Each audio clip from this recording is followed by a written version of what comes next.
Eu peço que você abra a palavra do Senhor, por gentileza, no Salmo 139. Salmo 139. Nós vamos ler os versículos 7 ao 12.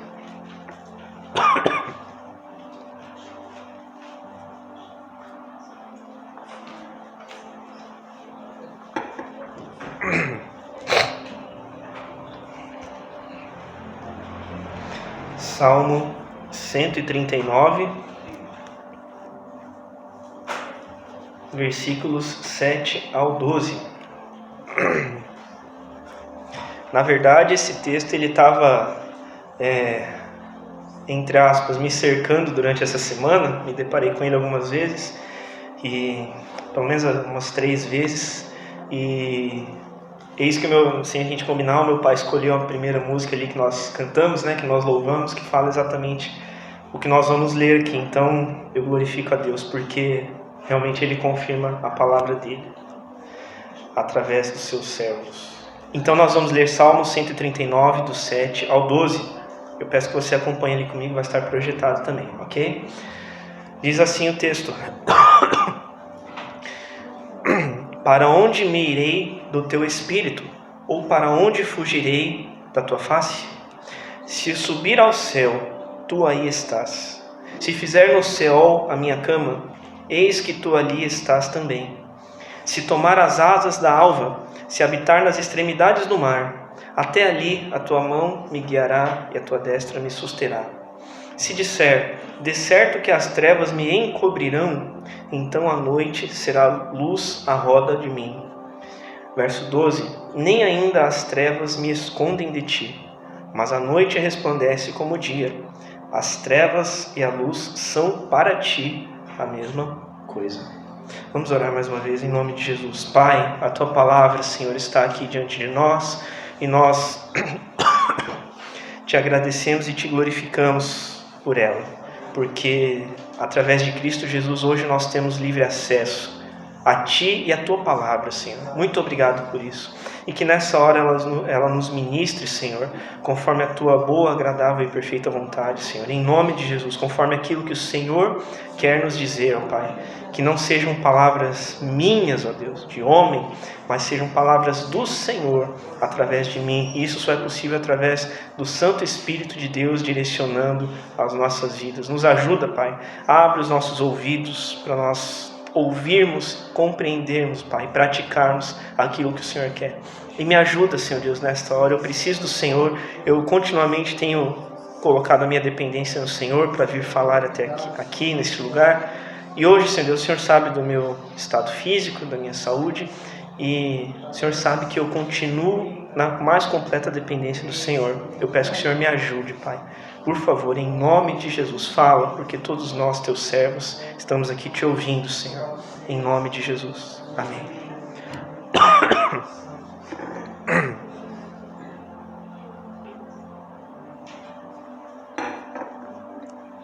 Muito bem.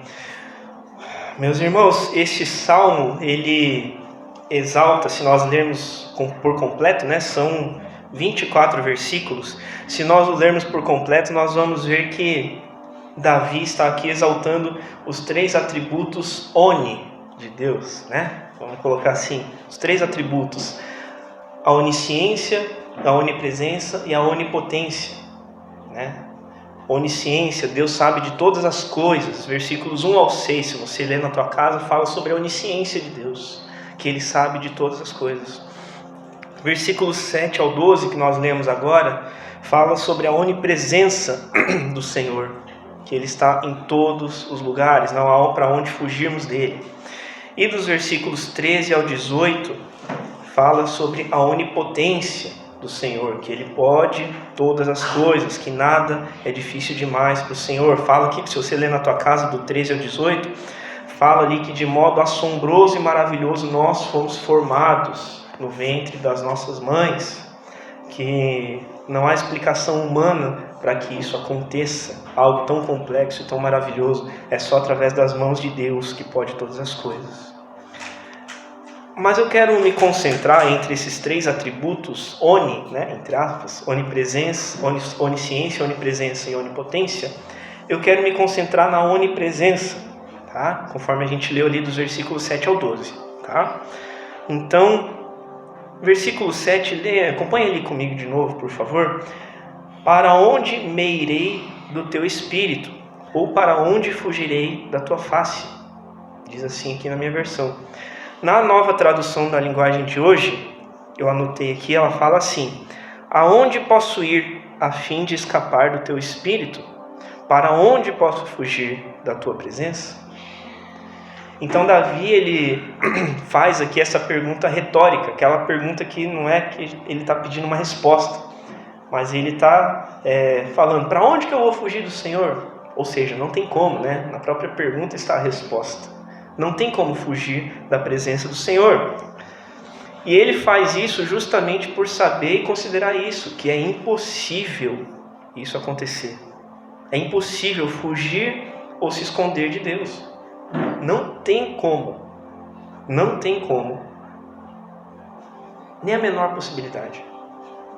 Mas, por mais incrível que pareça, houve alguns, inclusive, mencionados na própria Bíblia, que acharam o contrário, que acharam que poderiam se esconder ou fugir de Deus, poderiam dar uma de, entre aspas, espertinhos e fugir de Deus. Eu quero citar aqui rapidamente, você não precisa abrir, mas eu vou ler aqui de forma bem breve, Gênesis capítulo 3, versículos 8 ao 10, ocasião aqui da tentação da serpente sobre Eva, né? E quando Eva ela cede à tentação e ela experimenta do fruto proibido, que Deus havia proibido de eles se alimentarem, e ela compartilha com Adão, eis que eles viram que estavam nus, os olhos deles se abriram, e eles perceberam que estavam nus e fizeram pegar as folhas para se cobrir as suas partes íntimas. E o versículo 8 a 10 ali, de Gênesis 3 fala o seguinte: e ouviram a voz do Senhor Deus, que passeava no jardim pela viração do dia. E, veja só, escondeu-se Adão e sua mulher da presença do Senhor Deus, entre as árvores do jardim. E chamou o Senhor Deus a Adão e disse-lhe: onde estás? E ele disse: ouvi a tua voz soar no jardim, e temi, porque estava nu e escondi-me. Eu já falei isso aqui, eu peço que os irmãos não se escandalizem, tá? Mas eu acho que Deus, nosso Deus, a palavra fala que a alegria dele é a nossa força, né? A alegria que ele tem é que nos fortalece. Eu acho que Deus é um Deus muito alegre, no sentido de muito bem-humorado. Nós sabemos que o Senhor é onisciente, Ele sabe também todas as coisas. Mas é engraçado que Ele pergunta, né? No versículo 9... onde estás? Será que ele não sabia? É claro que ele sabia. Mas ele dá uma oportunidade ali para Adão para confessar o seu pecado de primeira. Mas é interessante a gente perceber esses aspectos, né? Puxa, Adão, você não estou te vendo aqui no lugar onde você sempre está. Cadê você? É claro que ele sabia. E ainda... logo ali em seguida, capítulo 4 de Gênesis, versículos 8 a 10, também, Caim havia acabado de matar o seu irmão Abel, e a história fala o seguinte ali, versículos 8 a 10, do capítulo 4. E falou Caim com seu irmão Abel, e sucedeu que, estando eles no campo, se levantou Caim contra seu irmão Abel e o matou. E disse o Senhor a Caim: onde está Abel, o teu irmão? Novamente, o Senhor perguntando para Caim onde que estava o irmão dele, como se ele já não o soubesse. Tá? Onde está Abel, o seu irmão? E ele disse: não sei, sou eu guardador do meu irmão? E disse Deus: que fizeste? A voz do sangue do teu irmão clama a mim desde a terra. O sangue de Caim, de Abel, melhor dizendo, como a forma colocada pelo Senhor, já tinha chego diante da presença de Deus, clamando vingança pela atitude de Caim, pelo homicídio, o primeiro homicídio. E só que o Senhor pergunta: onde está Abel, o teu irmão? Será que ele não sabia? É o mesmo caso. Claro que ele sabia. E aí Caim, ele dá uma resposta mal criada ainda para o Senhor, né? Não sei, por acaso sou eu guardador do meu irmão? Será que o Senhor está achando que eu sou a babá dele? Ele foi mal criado com o Senhor, né? Acharam que podiam se esconder de Deus, que podiam esconder o que tinham feito. Não dá. E por último, Jonas. Todos conhecem bem a história de Jonas, né? Já preguei em outra ocasião sobre ele aqui, mencionei na semana passada também, se não estou enganado. Mas você não precisa abrir também Jonas, comecinho ali do livro de Jonas, fala o seguinte: veio a palavra do Senhor a Jonas, filho de Amitai, dizendo: levanta-te, vai à grande cidade de Nínive e clama contra ela, porque a sua malícia subiu até mim. Verso 3. Jonas se levantou para fugir da presença do Senhor, diante da face do Senhor, para Tarsis, e descendo a Jope, achou um navio que ia para Tarsis. Pagou, pois, a sua passagem e desceu para dentro dele, para ir com ele para Tarsis, de diante da face do Senhor.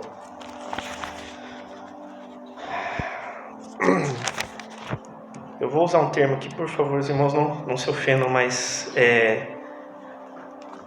Jonas, será que ele era alguém que estava passando na rua e o Senhor o aborda ali? Jonas, vem cá, você está passando aí, eu quero que você vá lá em Nínive falar contra ele. Não.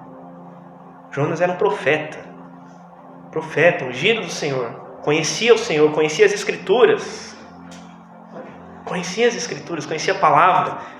Não sei se ele já tinha lido o Salmo 139, mas era um profeta, era um homem de Deus. Será que ele nunca tinha lido? Porque a palavra nos conta que ele se levantou para fugir de diante da face do Senhor.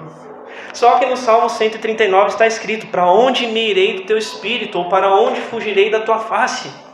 E Jonas se levanta para ir para Tarsis, para fugir diante da face do Senhor. Não se escandalizem, mas essa atitude chega a ser um pouco patético. Jonas tem a ousadia de achar que podia entrar num barco, navegar alguns milhares de quilômetros e fugir da presença de Deus. Um homem de Deus, um homem que conhecia, que fazia coisas em nome de Deus, achar que pode entrar num barco, navegar e fugir da presença dele. Não faz o menor sentido. Até porque Provérbios, capítulo 15, verso 3, o sábio Salomão nos fala o seguinte: os olhos do Senhor estão em todo lugar, contemplando os maus e os bons. Hoje, meus irmãos, no nosso tempo, nós entendemos que o Senhor está presente conosco, Ele está onipresente, né? Através do seu Espírito Santo. Ele está presente na casa de cada um de nós ao mesmo tempo. Vamos colocar assim de uma forma bem simples para a gente, né, compreender, para ficar palpável. Ao mesmo tempo em que Ele está aqui onde eu moro, na minha casa aqui no Uberaba, Ele está na casa do irmão João, que é lá no Bairro Alto, né? Bairro Alto. Ele está lá. Ele está na casa da Giza, que fica lá perto do Terminal do Carmo. Ele está na casa do Marcos. Ele está na casa do Flávio, que é lá em São José. Ele está em todos os lugares, através do seu Espírito Santo. Porque esse é um atributo da essência dele. Não há para onde fugirmos da presença do Senhor. Não dá. Nós precisamos entender isso, não dá. Vamos seguir ali no versículo 8 do Salmo 139.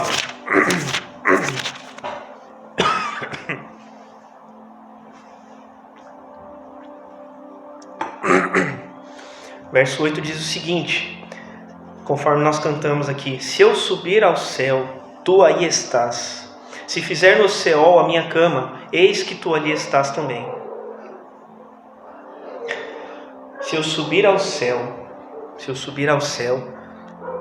céu, esse céu aqui, se a gente for puxar no original hebraico, esse céu aqui, se eu subir ao céu, é o mesmo céu que está dizendo lá em Gênesis, na criação. No princípio criou Deus os céus e a terra. É o mesmo céu que está dizendo aqui para nós.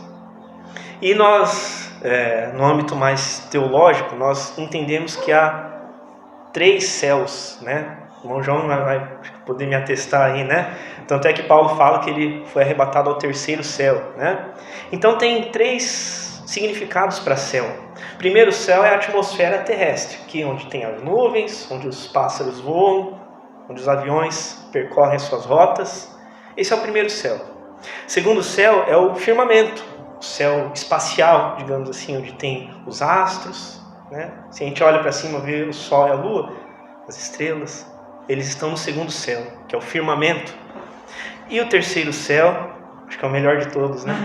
É o paraíso, é o lar celestial. Só que o verso 8 aqui, ele faz referência não ao paraíso, ele faz referência ao primeiro e ao segundo céus, que é a atmosfera e o firmamento, né? Aqueles mais visíveis, digamos assim, para nós. Então ele fala aqui: se eu subir ao céu, tu aí estás. Ou seja, por mais lugar alto, mais afastado, mais longe que eu estiver, o Senhor está ali. E ele segue falando: se eu fizer no Seol a minha cama, eis que tu ali estás também. Tem algumas, conforme a versão muda a palavra, né? Se fizer no Seol a minha cama, ou então se eu fizer a minha cama no Seol, se eu fizer a minha cama na sepultura, se eu fizer a minha cama nas profundezas, se eu fizer a minha cama no mais profundo abismo, ou até mesmo se eu fizer a minha cama no inferno. Tem versões que falam nessa forma, nessa tradução. E Sheol ou Seol, eu quero brevemente explicar, segundo a cultura judaica, era o local onde os mortos aguardariam a sua ressurreição futura. Era chamado de lugar dos mortos, mundo dos mortos, submundo. Não é o que a gente chama de purgatório hoje, né, segundo a tradição católica, não é isso. Mas apesar de ter algumas traduções que traduzem como inferno, Sheol não é considerado um inferno propriamente dito, né? Digamos assim, um lago de enxofre, né? Onde vai haver o sofrimento eterno. Mas, segundo a cultura judaica, era um local onde todos os mortos iriam, conforme a crença deles. E o salmista, ele está falando então para nós aqui: mesmo que ele estivesse repousando, fazendo a sua cama junto aos mortos, no mais profundo abismo, o Senhor estaria lá junto dele.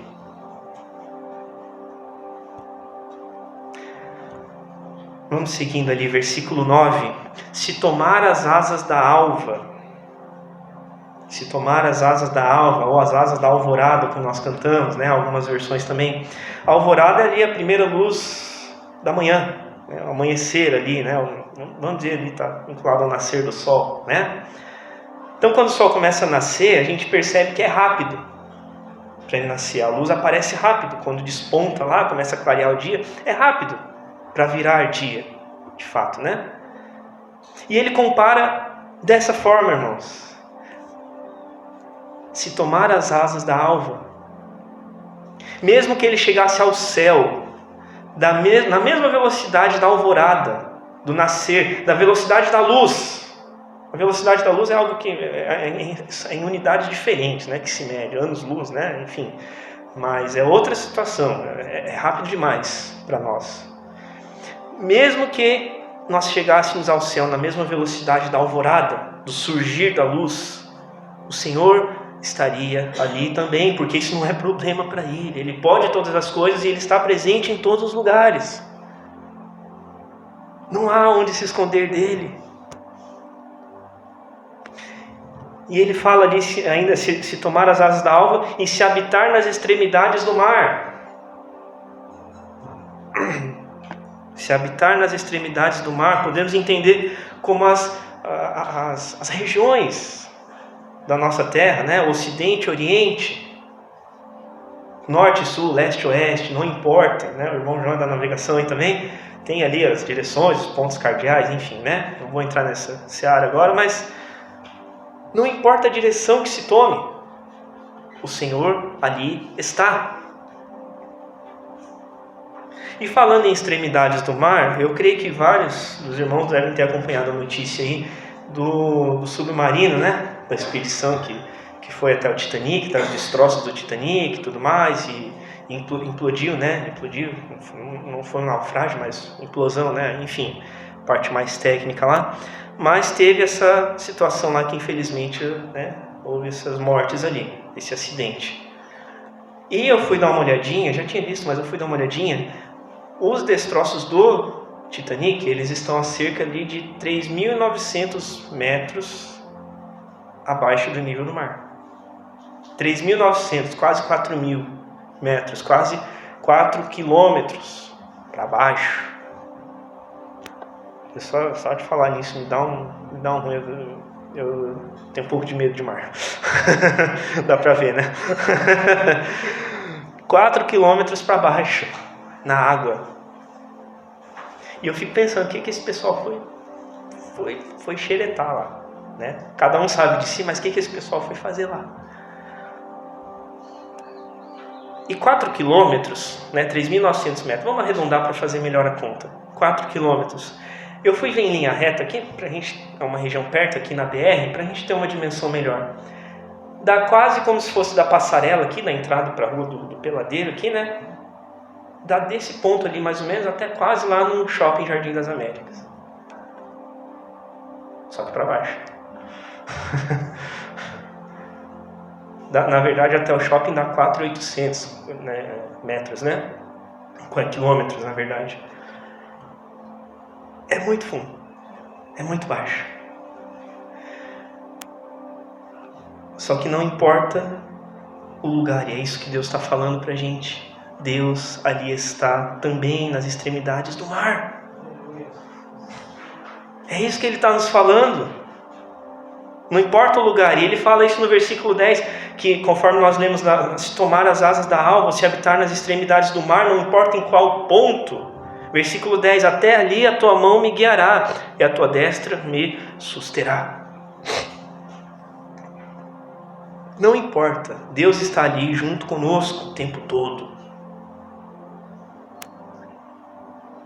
Ele guiou o povo de Israel no deserto durante o dia, pela coluna de nuvem.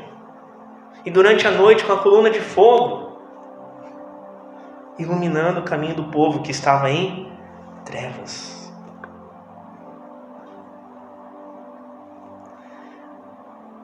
E versículo, falando sobre trevas, né? Versículo 11 fala assim, né? Se disser, de certo que as trevas me encobrirão, então a noite será luz à roda de mim.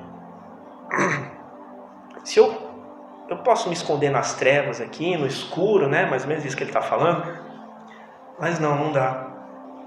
Porque a noite vai ser como luz à nossa volta. A escuridão, as trevas vão ser como luz à nossa volta. E ainda nesse exemplo do submarino, né? Do acidente que deu lá, fui dar uma olhadinha sobre as profundidades que se pode explorar no oceano. E pelo que eu encontrei de informação, a gente falou ali que são 4.000 metros, né? Praticamente que o pessoal foi lá, 4 quilômetros. No alto mar, que é mais escuro, né? No alto mar, com 200 metros, a luz do sol já não penetra mais. 200. Já não entra mais luz do sol. Com 1.000 metros, 1 quilômetro, a escuridão total. Os caras estavam a 4.000 metros, só lembrando. Porque na minha cabeça isso não entra, não faz sentido.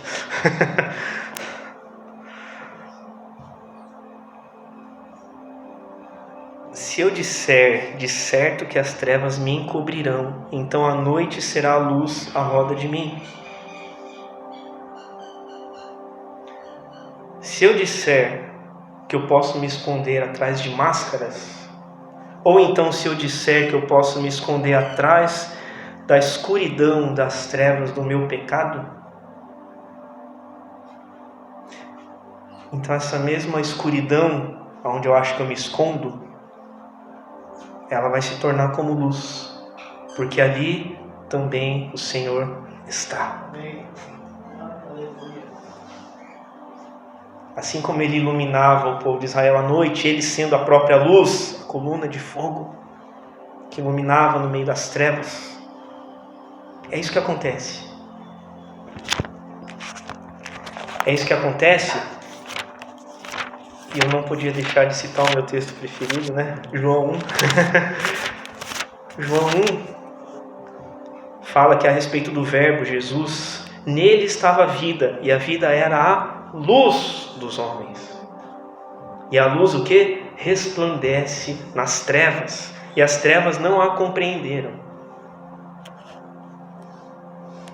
E é por isso que o verbo Jesus, o Cristo, ele é chamado de Emanuel. O que quer dizer Emanuel? Deus conosco. Deus conosco, porque ele está em todos os lugares conosco. Se nós subirmos com a asa da alvorada, se nós habitarmos em qualquer extremidade do mar, ele está conosco, porque ele é Emanuel.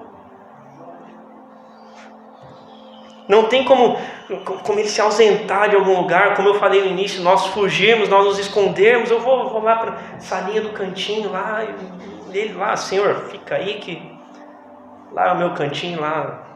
Só que às vezes a gente tenta fazer isso, né? Os nossos cantinhos. Cada um de nós, eu e você, tem certeza. Ou não, né? Às vezes é só comigo, não sei. Mas o fato é que ele é Emanuel. Ele é Deus conosco. E o versículo 12, por fim, que nós lemos ali, fala: nem ainda as trevas, ele reforça essa ideia, nem ainda as trevas me escondem de ti, mas a noite resplandece como o dia.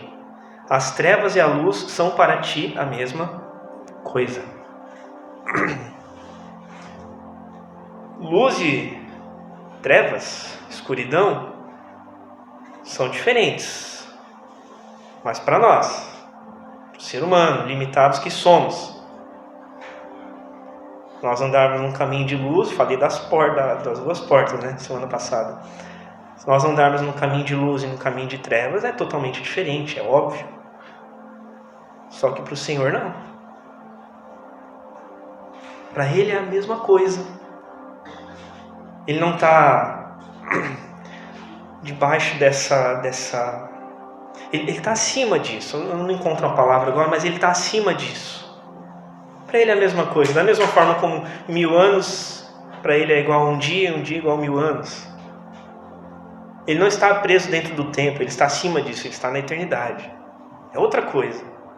Para nós o tempo tem um início e um fim, Ele está acima disso.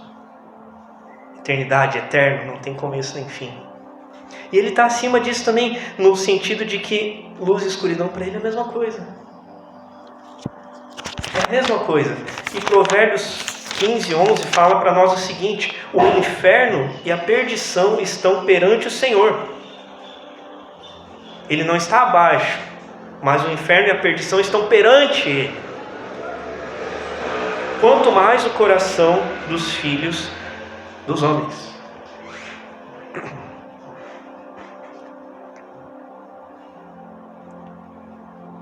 Eu preguei alguns meses atrás sobre a parábola da candeia, né?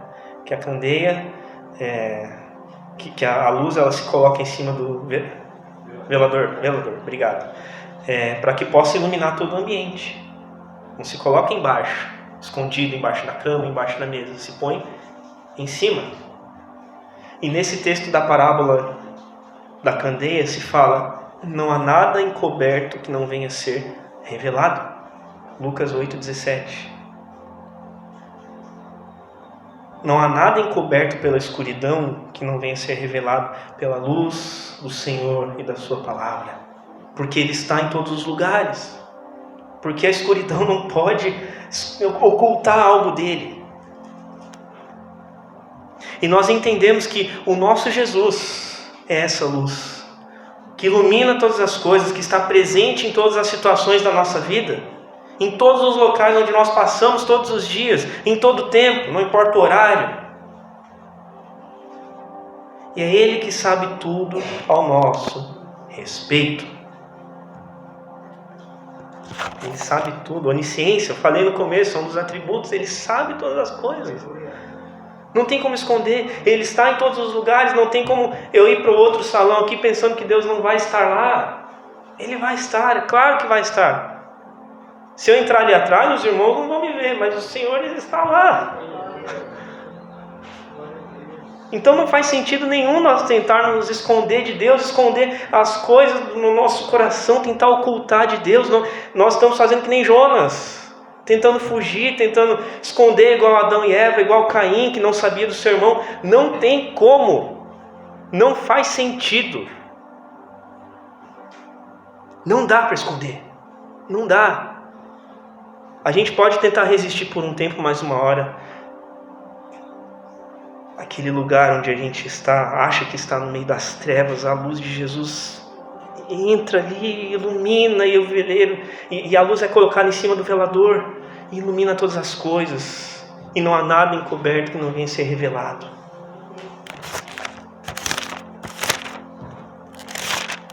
Porque também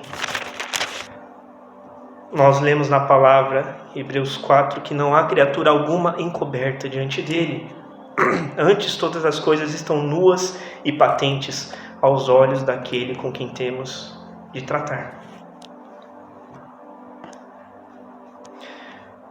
Eu quero já me encaminhar para a conclusão, meus irmãos.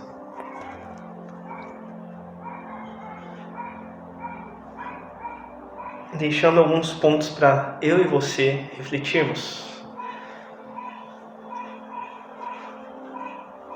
Nós estamos tentando fugir de Deus em determinadas situações, será? Não estou falando nem que sim, nem que não, tá? Por favor.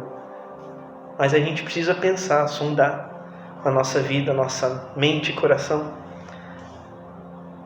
Será que não tem alguma coisa que a gente está tentando fugir de Deus? Será que não tem coisas que a gente está tentando esconder dele? Ocultar? A gente pode esconder uns dos outros.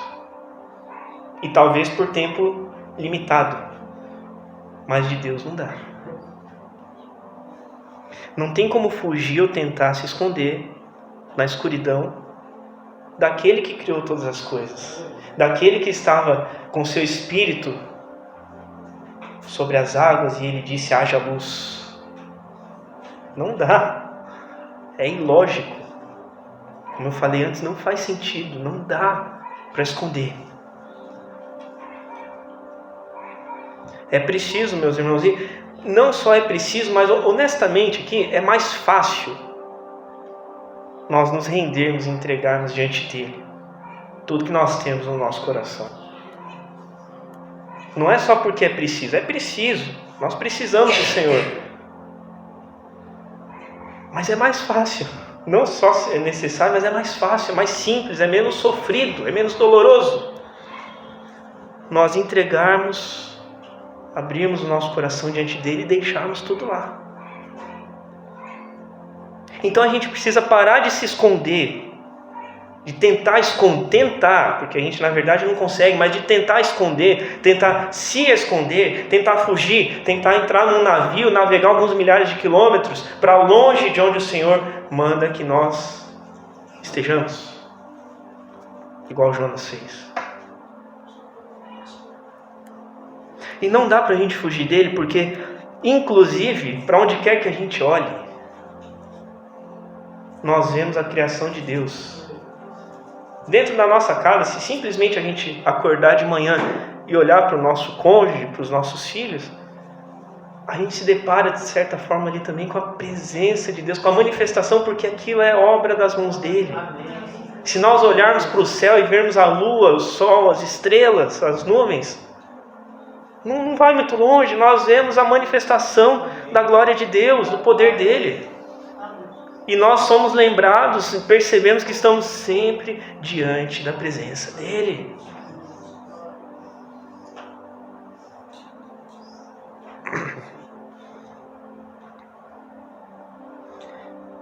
Então nós precisamos pensar em todas essas coisas e parar de tentar esconder, parar de tentar fugir. Não dá. É mais fácil a gente se conformar e se render. Não dá para esconder. Porque onde quer que a gente esteja, ali Ele está, nós lemos. Não sou eu que estou falando, é a palavra dele. Se eu subir ao céu, tu aí estás. Se eu fizer a minha cama no mais profundo do abismo, ali também o Senhor está. Se eu habitar nas extremidades do mar, ali o Senhor está.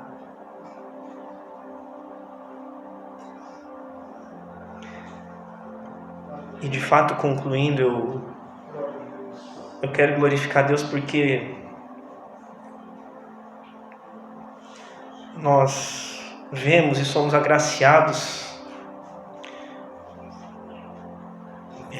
simbolicamente pela presença de Jesus aqui hoje através dessa mesa. Simbolicamente, através dos elementos onde estão aqui representados o seu corpo e o seu sangue entregues em nosso favor. Nós olhamos para essa mesa, nós nos lembramos que nós estamos o tempo todo diante da presença de Deus. Nós estamos aqui comemorando o sacrifício dele, porque ele foi até a escuridão onde nós estávamos e nos trouxe para a maravilhosa luz que só existe nele. Eu convido você a orar comigo nessa hora novamente, em nome de Jesus.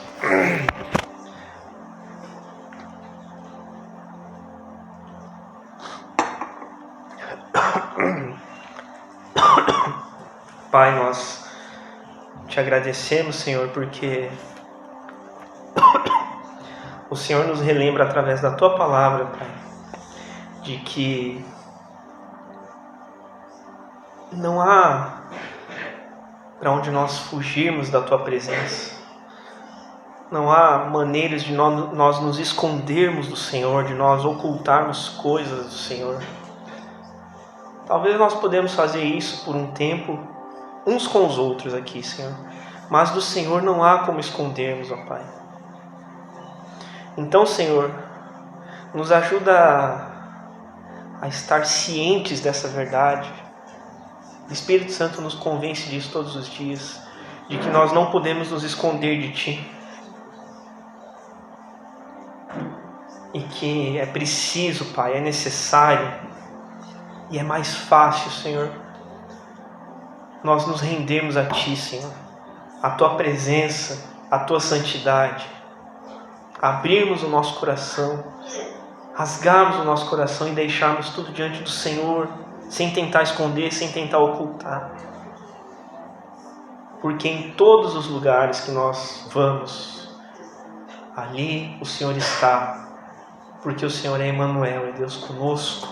E nós te glorificamos, na verdade, por isso, ó Pai, porque não há onde nós escondermos do Senhor. Nós te agradecemos por isso, porque isso, na verdade, é uma bênção, é uma dádiva, Senhor. Nós não podemos nos esconder de Ti. Isso significa que o Senhor é um Deus de perto, que o Senhor é um Deus que está sempre disponível, sempre acessível.